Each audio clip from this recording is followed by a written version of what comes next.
Hello students, मैं भरत कुमार आप सभी का स्वागत करता हूं मेरे यूट्यूब चैनल दिमेश आर्मी पर। और आज की वीडियो में हम जानने वाले हैं हमारी क्लास 8 मैथ्स का जो हमारा चौथा अध्याय है आंकड़ों का प्रबंधन, उसकी पहले पॉइंट 4.1 के सॉल्यूशंस के बारे में आज की वीडियो में हम जानने वाले हैं। ठीक है, जो आपके पहला पर्सन है और दूसरा पर्सन है उसकी वीडियो मैंने ऑलरेडी बना रखी है, जिसका लिंक आपको डिस्क्रिप्शन में मिल जाएगा। तो अब हम बात करते हैं हमारे तीसरे पर्सन के बारे में 4.1 के।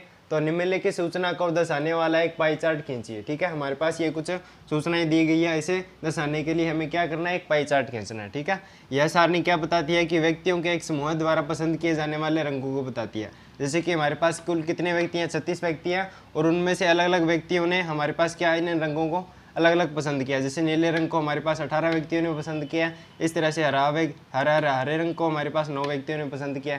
इस प्रकार से हमें एक ये सूचना दी गई है। ठीक है, इनकी सारणी बनाई गई है और इनसे हमें क्या करना है, पाई चार्ट बनाना है। ठीक है, तो हम इसका आंसर देखते हैं।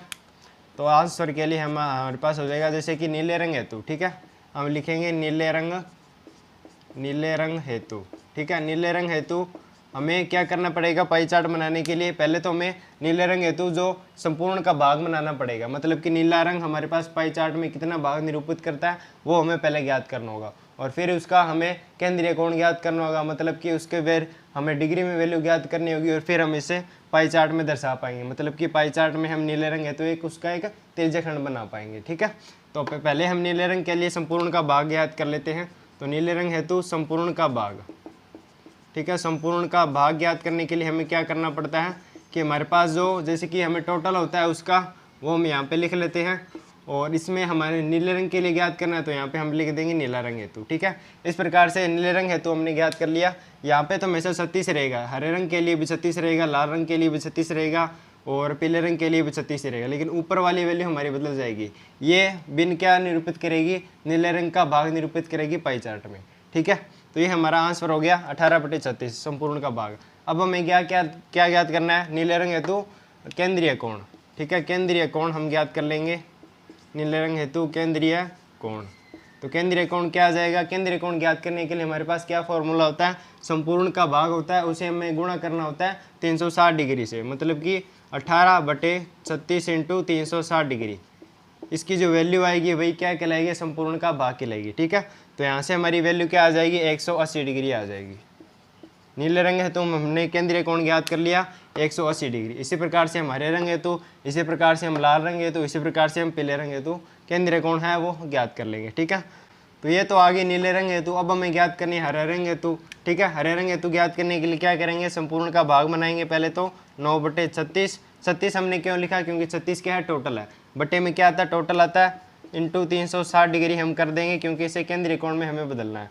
तो यहाँ से हमारी वैल्यू आ जाएगी 90 डिग्री। ठीक है, इस प्रकार से इसकी वैल्यू आ जाएगी 90 डिग्री, इसकी वैल्यू आ जाएगी 180 डिग्री, और इसकी वैल्यू आ जाएगी 60 डिग्री, और इसकी वैल्यू आ जाएगी 30 डिग्री। आप जब हल करोगे, इसे हल करेंगे ऐसे इस प्रकार से, तो आपकी वैल्यू यही आएगी। ठीक है, तो ये हमारे क्या ज्ञात कर लिए, केंद्रीय कोण ज्ञात कर लिए। अब हम क्या बना देंगे, पाई चार्ट बना देंगे। ठीक है, आपको हर बार इस तरह से आपको लिखना है, ये लाइनें लिखनी है कि नीले रंग हेतु और फिर संपूर्ण का भाग नीले रंग हेतु केंद्रीय कोण, और यहाँ पे नीले रंग हेतु हमारे पास 180 डिग्री आ गया।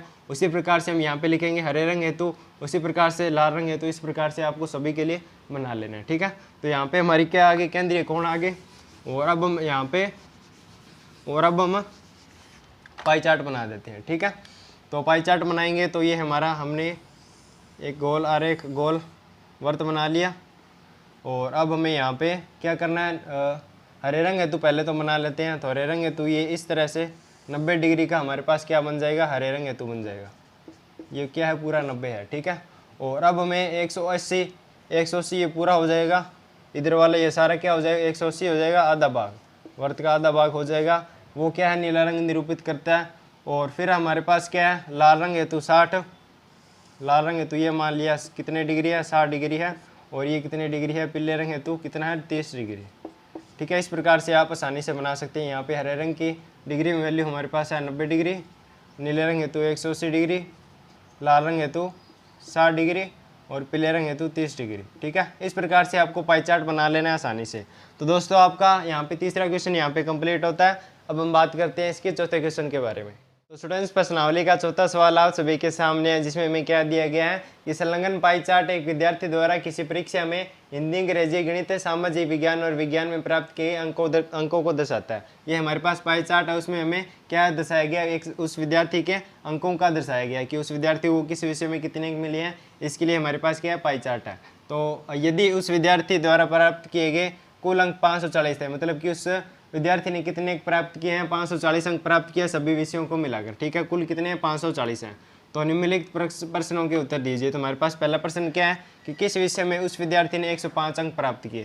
तो इसे ज्ञात करने के लिए हम पहले क्या कर लेते हैं कि 105 अंकों के लिए हम पहले केंद्रीय कोण ज्ञात कर लेते हैं, मतलब कि डिग्री में वैल्यू ज्ञात कर लेते हैं। और डिग्री में वैल्यू हमारे पास यहाँ पे दी गई है। तो अगर हमने मान लिया, जैसे कि हमारे पास अगर गणित के लिए मान लेते हैं, गणित में उसने 105 अंक प्राप्त किए हैं, तो 105 बटे 540 इंटू 360 डिग्री हम करके अगर केंद्रीय कोण ज्ञात करेंगे तो वो 90 डिग्री आ जाता है। तो मतलब कि उसने गणित में 105 अंक प्राप्त किए हैं। अगर वो सामाजिक विज्ञान के लिए मतलब कि 65 डिग्री हमारे पास आंसर आ जाता है, तो मतलब कि उसने सामाजिक विज्ञान में 105 अंक प्राप्त किए। इस प्रकार से हम उस विषय को पहचान सकते हैं। ठीक है, तो पहले हम क्या करते हैं, 105 अंकों के लिए केंद्रीय कोण ज्ञात कर लेते हैं। ठीक है, तो केंद्रीय कोण, ठीक है, 105 अंकों के लिए केंद्रीय कोण ज्ञात कर लेते हैं। केंद्रीय कोण 105 अंक हेतु, ठीक है, 105 अंक हेतु हम क्या कर लेते हैं, केंद्रीय कोण ज्ञात कर लेते हैं। तो पहले हम केंद्रीय कोण कैसे ज्ञात करते हैं, तो जिसके लिए हमें ज्ञात करना है 105 और टोटल हमारे पास कितनी है, 540 है, उसका हमें क्या कर देंगे, भाग कर देंगे। इस प्रकार से हमारा संपूर्ण का भाग हमें ज्ञात करना होता है। जिस प्रकार से हमने पहले वाले प्रश्न में संपूर्ण का भाग ज्ञात किया था उस प्रकार से। और अब इसे केंद्रीय कोण ज्ञात करने के लिए 360 डिग्री से गुणा कर देते हैं। ये 105/40 ये इतनी तो क्या है, संपूर्ण का भाग है। ठीक है, और इसे हम केंद्रीय कोण ज्ञात करने के लिए क्या करते हैं, 360 डिग्री से गुणा करते हैं, जैसे हमने इसके पहले वाले सवाल में किया था। ठीक है, तो इस प्रकार से हमारा केंद्रीय कोण की वैल्यू आ जाएगी। तो यहाँ से हमारा 36 से 360 से 540 गए, यहाँ तो बच गया 2 और यहाँ बच गया 3। ठीक है, 105 दूनी हो जाएगा 210 और बटे में हमारे पास क्या है, 3 है। इसका आंसर हमारे पास आ गया 70 डिग्री। अब हमें देखना है कि 70 डिग्री किस विषय को मिले हैं। तो हमारा हिंदी विषय को क्या मिले हैं, 70 डिग्री मिली है।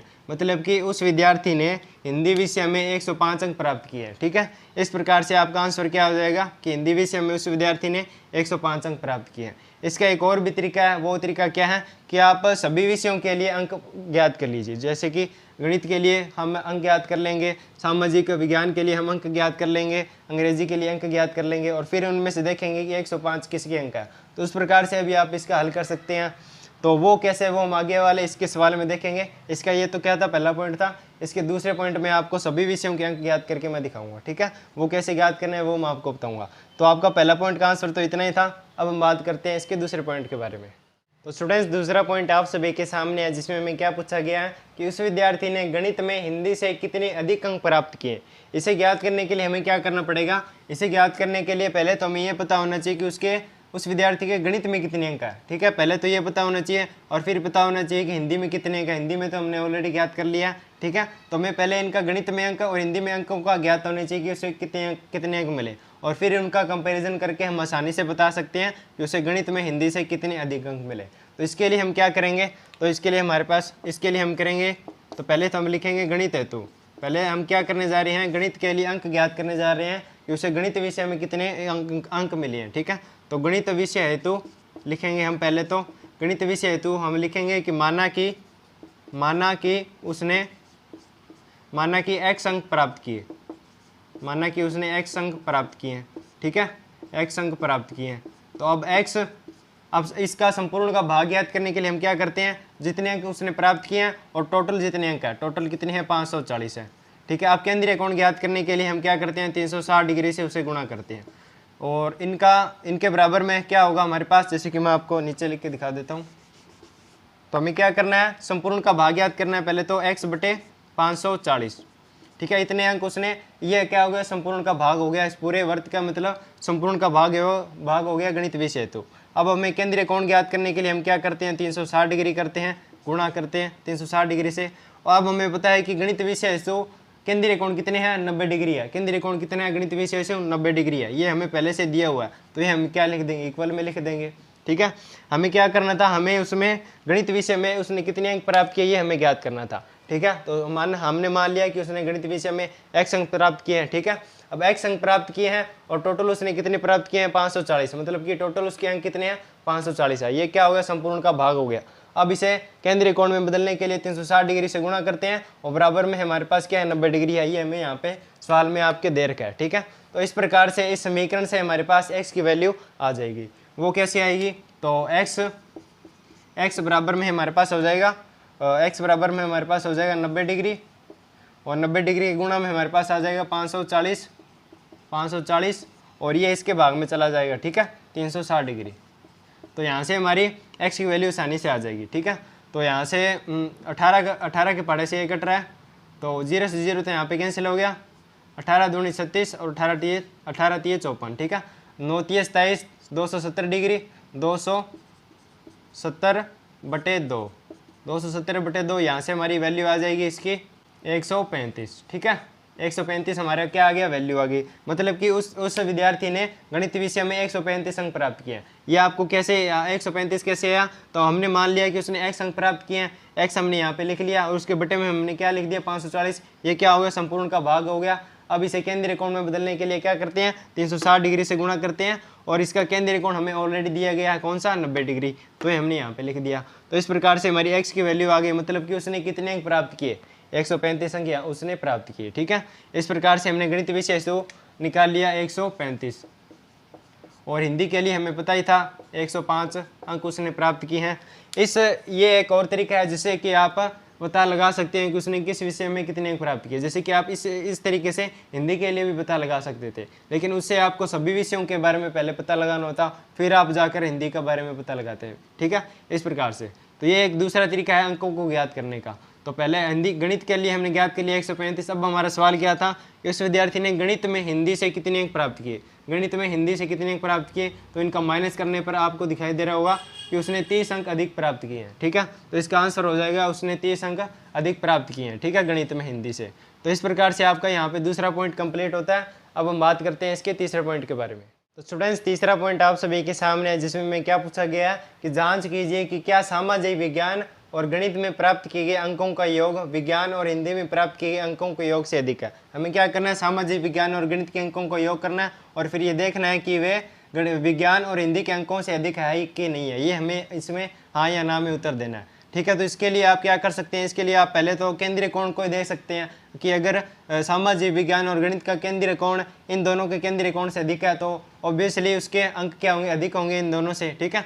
तो वो पहले हम देख लेते हैं। तो सामाजिक विज्ञान और गणित, तो सामाजिक विज्ञान और गणित इन दोनों का ये जो केंद्रीय कोण है इनका योग कितना हो जाएगा 155 डिग्री हो जाएगा। कितना हो जाएगा 155 डिग्री हो जाएगा।